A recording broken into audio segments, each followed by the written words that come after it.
Hello. Today I'm going to be doing another sports card, trading card, live opening, package opening. This will be my second time doing it after the American Indian card. That was so much fun. I was going to go live and do it live. However, it's saying unable to go live for whatever reason. That's never happened before. So I'm just going to record the video and then upload it. And what we'll be opening today is a rare 1985 Professional Wrestling All Stars, two PSA graded cards. These are low population. I think there was only maybe 1,000 printed. And these cards right here, it might only be maybe a couple dozen that's graded higher. Now these ain't the most highest grade cards, and they're not super expensive, but they're fun. These are my personal collection cards. So my personal collection is the 1985 Wrestling All Stars, the 1927 Red Indians, 1991 Fleer Pro Vision, which are super cool, and then also 1948 Leaf is the only one that's more on the expensive side, and the rest are pretty affordable to collect. And when you have a hobby, it's good to have a hobby that you can afford, that you can stay in your budget. So these are really a low budget hobby to have. And also, if anybody was interested in these cards, all my duplicates that I have, I'll be listing in my eBay store after the Nationals, which will be around. I'll be listing them in August or September. So follow my eBay store, which is Price to Sell Trading Cards, and follow my store. And I'll leave my store link in the description for my eBay. Right now on my eBay, I listed all my Aaron Judge rookie cards, all my Shohei Ohtani rookie cards. I'm listing my Vladimir Guerrero Jr. Rookie cards. I have close to 2,000 auto cards, mostly Topps Chrome rookie autos, First Bowman Chrome autos, and also a lot of numbered cards. And so I got a bunch I'm going to be listed on there still. I list cards daily. So if you was interested in purchasing cards, I always price them to sell, and they're my non-personal collection cards that I'm listing now. So I'll be willing to give really good deals on them. As I stop collecting modern baseball cards, and I just cut my collection down, and so I've been selling all my non-personal collection cards so I could buy these cards here. That's the only way I can really afford to buy them. And so it's by selling my other cards. So I'll be happy to sell all my non-personal collection cards just so I can fund buying more cool cards like this. And then the more I sell of my non-PC, then I can keep doing these mail orders, which I think are really cool. And hopefully the next package I get, which I don't know when it will be, I could go live. So let's go ahead and open this up here so we can see what we have exactly. Okay, there we go. That's that so far. And okay. Oh, flip them over so we can't see the fronts. And okay, extra shipping materials, which is cool. I must say the seller really did work with me on the price of these. So let's go ahead and read this one. Let me go ahead and scroll in just a tidbit. Let me get my light over here so we can get a good reading on it. Okay, that helps. And let me, if I can, hopefully we don't can't zoom in and out. Why? On this mode. Okay, can't zoom in and out on this mode. Strange, but let me see if I can't get it. Okay. Card number 8, Paul Orndorff, 235 pounds, Tampa, Florida. He's known as Mr. Wonderful. Even though you may not agree with his egotistical ways, one must admit that Orndorff is a tremendous wrestler with a fantastic physique. Today, Paul Orndorff is a hero after being pinned in the WrestleMania extravaganza by Hulk Hogan. Due to in part to Bob Orton's interference, Orndorff became upset. He promptly fired his manager, Bobby the Brain Heenan, and confronted Roddy Piper. The two immediately came to blows with the majority of people siding with Mr. Wonderful. Now Orndorff is dying to get his hands on the Roddy one. No, Paul Orndorff and Superfly Jimmy Snuka are former NWA World Tag Team Champions. Oh, I didn't know that Paul Orndorff and Superfly was tag team champions.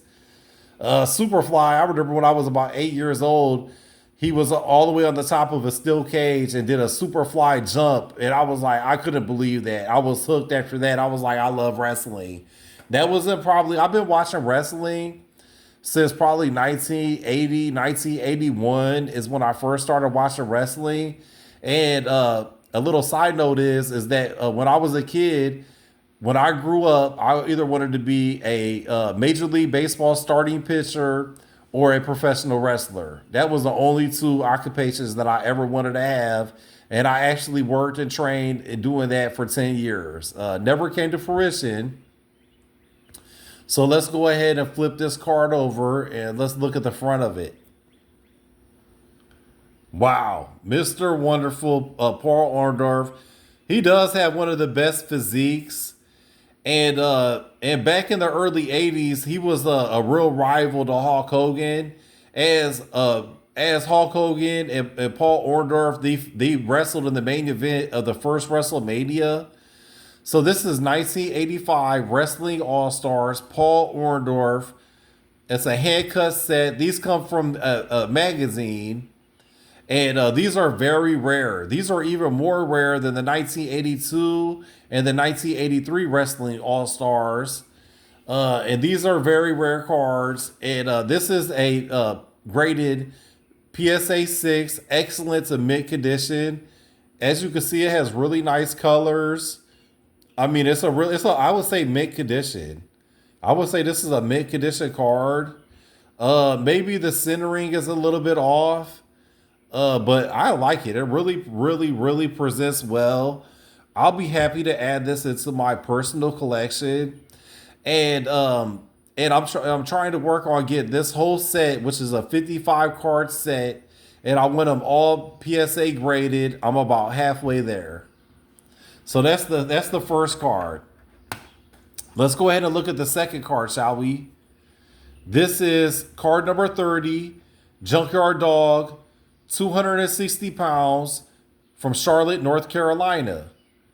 Grooving to the beat of Another One Bites the Dust, the Junkyard Dog makes his way to the square circle. As he climbs through the ropes, the dog does a few quick dance steps and then gets ready for the business at hand. Within seconds, using his patented big thump, the dog usually chalks up another victory. That's the usual procedure for the JYD, and now he's hoping that his sensational skills will help him defeat Great Valentine to win the WWF Intercontinental title. JYD was once a professional football player. So that's really cool. Let's go ahead and flip this over and look at the front of the card. And this is 1985 Wrestling All-Stars Junkyard Dog, number 30, graded PSA 8, near mint to mint, with a MC side grade, which stands for miscut. So this is a miscut, which, and I really have that on there. That means it's the value of it goes down by 2. And I paid, after taxes and after shipping, I paid about $20 a card for these. So none of my cards, and that's about the maximum that I spend on cards, is $20. So all my cards on my PC are pretty cheap. And so, but you don't have to spend a lot to really enjoy such cards. And now if you wanted a higher grade, now if this was a PSA 10, it'll probably sell for about $400. A PSA 9 would probably be about $250 to $300. And but because this, now if it was just an 8, it would probably go for about $50 to $60. But because it's a lower grade, it's going to be a lower cost, which is just fine for me. I don't mind at all. So this card presents very well. I remember the Junkyard Dog as a kid. I was definitely a JYD fan. And I enjoy watching the older videos of him that you can find on YouTube. And you know what? I should have looked up in Google search to see if these two ever wrestled against each other. And now JYD was usually the face, and Paul Orndorff was usually the heel. So I would be surprised if these two did not wrestle.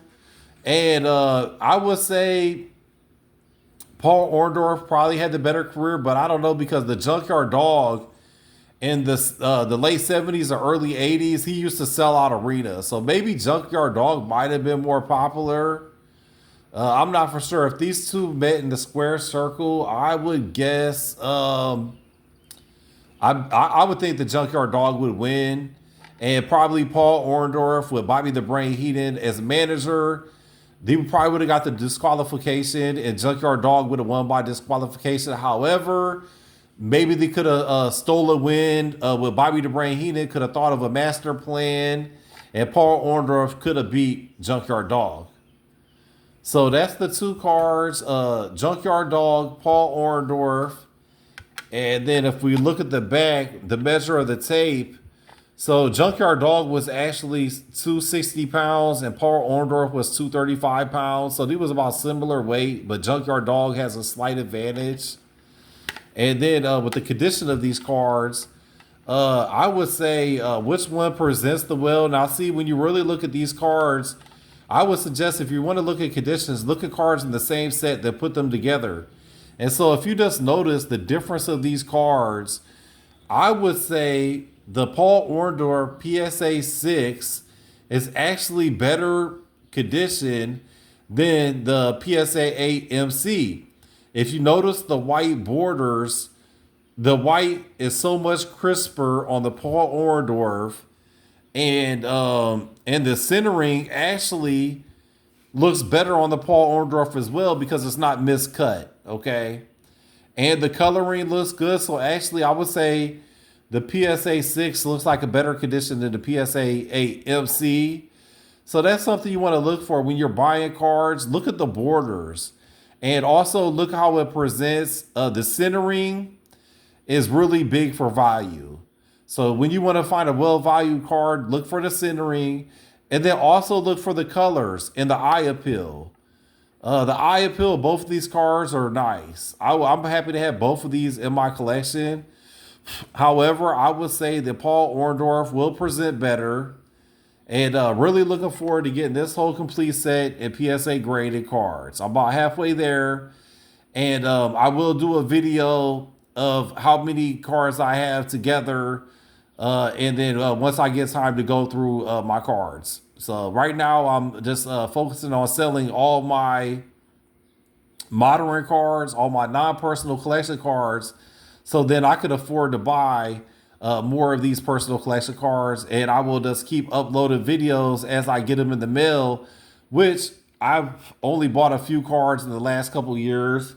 So I haven't been able to really upload a lot. But the more non-personal collection cards I sell, the more personal collection cards I can buy. So if you'd like to see more of these videos, leave a like, subscribe, and comment. Who's your favorite professional wrestler? My favorite professional wrestler of all time is Hulk Hogan. I am a Hulkamaniac, brother. But I also, secondly, I would say I really like Ric Flair.